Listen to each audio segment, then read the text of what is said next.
Hello friend, मैं जितेंद्र सिंह आज आपके लिए लाया हूं जो भी आपके लेबोरेटरी से रिलेटेड क्वेश्चन थे। आपने कई बार मुझसे कमेंट बॉक्स में भी पूछा था, तो उनमें से कुछ क्वेश्चन के जवाब मैंने आज इस वीडियो में दिए।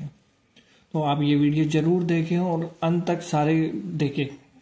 आपसे रिलेटेड जो आपका क्वेश्चन होगा वो भी शायद इसमें इंक्लूड होगा, अगर नहीं होगा तो इसका पार्ट बी भी हम बनाएंगे।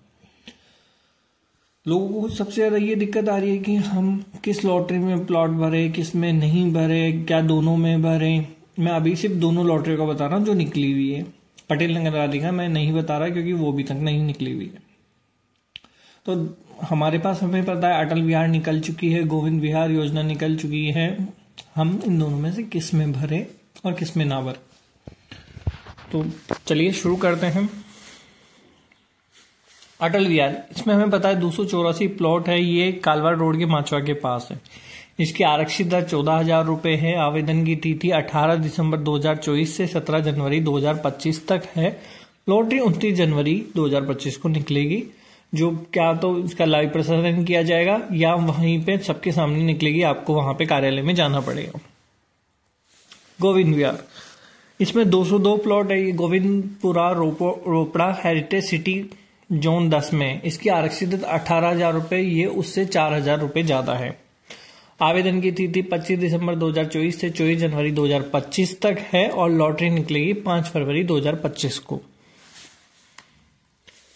अब हमारे पास ये रहता है कि हमें गोविंद विहार में भरना चाहिए या अटल विहार में भरना चाहिए। दोनों में से हम किस स्कीम में भरें और किस स्कीम में हमारे ज्यादा चांसेस हैं कि हमें लॉटरी अलॉट हो जाए या हमें हमारा प्लाट आ जाए।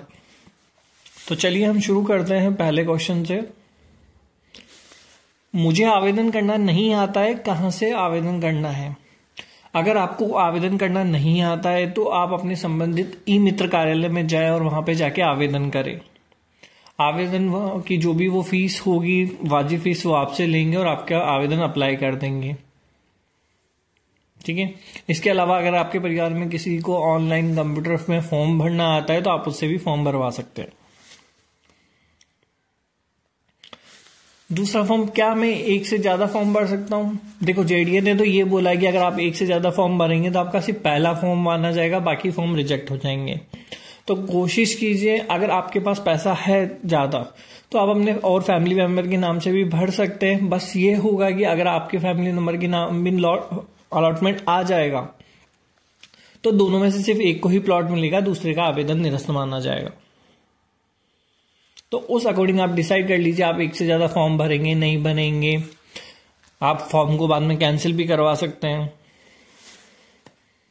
अगला क्वेश्चन है कि क्या मैं दोनों लॉटरी में अप्लाई कर सकता हूँ। हाँ, अप्लाई कर सकते हैं, बट ये है कि अलॉटमेंट आपको एक में ही होगा। दोनों में से जिस लॉटरी में अलॉटमेंट होगा वही आपको दी जाएगी। अगर आपको दोनों में आ जाता है तो आपको एक पे जिसमें फर्स्ट अलॉटमेंट हुआ है उसी को माना जाएगा, सेकंड वाले का अलॉटमेंट नहीं माना जाएगा। क्योंकि जेडीए ने साफ किया है कि जेडीए से रिलेटेड कोई भी प्रॉपर्टी पहले से नहीं होनी चाहिए। इसके बाद अगला क्वेश्चन हमारा है कि जिसके नाम पहले से प्लॉट है क्या वह फॉर्म भर सकता है, क्या नहीं। देखिए, प्लॉट होने में दो कंडीशन है, क्या तो वो आपका सोसाइटी वाला प्लॉट हो या जेडीए वाला हो। सोसाइटी वाले प्लॉट के जेडीए के पास शायद ही रिकॉर्ड मिले, तो अगर आपके पास है तो आप भर सकते हैं। बट फैमिली घर में किसी दूसरे मेंबर के नाम से भर दे तो ज्यादा सही रहेगा। और आपके पास जेडीए का प्लॉट है तो आप नहीं भर सकते। अगर भरेंगे तो आपका लॉटरी निकलने के बाद जब डॉक्यूमेंट का वेरिफिकेशन होगा तो जेडीए अपने रिकॉर्ड में भी चेक करेगा कि इस आधार कार्ड या इस पैन नंबर वाले बंदे का ऑलरेडी से प्लॉट है या नहीं।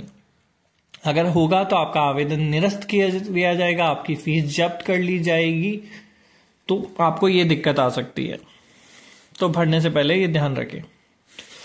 अगला क्वेश्चन है, अन्य राज्य के व्यक्ति आवेदन कर सकते हैं क्या। अन्य राज्य के व्यक्ति तभी आवेदन कर सकते हैं जब उनका एड्रेस प्रूफ इस राज्य का हो गया हो, कि वो काफी टाइम से रहने, उन्होंने अपना आधार card, Jan Aadhaar, ration card यहीं के बनवा लिया तो अप्लाई कर सकते हैं। अगर उनके पास ये नहीं है तो वो अप्लाई नहीं कर सकते हैं। हमारा नेक्स्ट क्वेश्चन है कि मेरे नाम से जयपुर में मकान है, क्या मैं अपने पत्नी के नाम से भर सकता हूं। मेरी पत्नी सरकारी कर्मचारी है।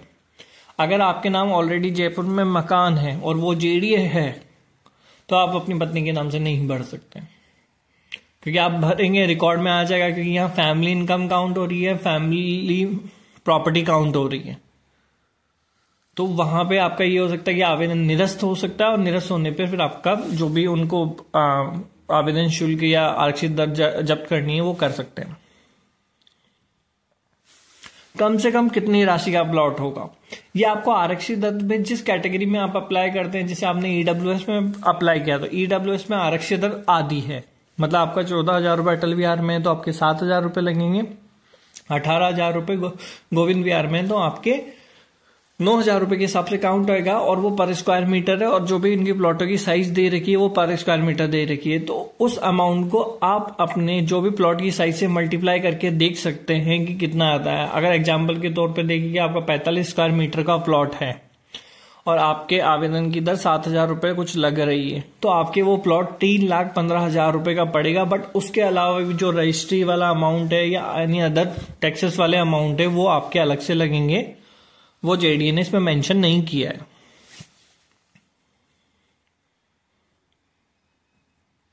आर्मी वालों को फॉर्म किस श्रेणी में आवेदन करना होगा, आर्मी वालों की अलग से कैटेगरी बनाई गई है। इसमें 3 ऑप्शन दिए हैं कि आर्मी वाला खुद अप्लाई कर सकता है, विकलांग वाली श्रेणी बनाई हुई है, या उनके परिवार में कोई भी विधवा, एकल महिला या जो भी परिवार का सदस्य है वो उसके अकॉर्डिंग अप्लाई कर सकता है। बट एक परिवार से एक ही फॉर्म अप्लाई किया जाएगा। अगर एक से ज्यादा किए जा रहे हैं तो जो पहला फॉर्म अप्लाई किया जाएगा वही माना जाएगा, बाकी सब रिजेक्ट कर दिए जाएंगे और फीस भी जब्त हो जाएगी।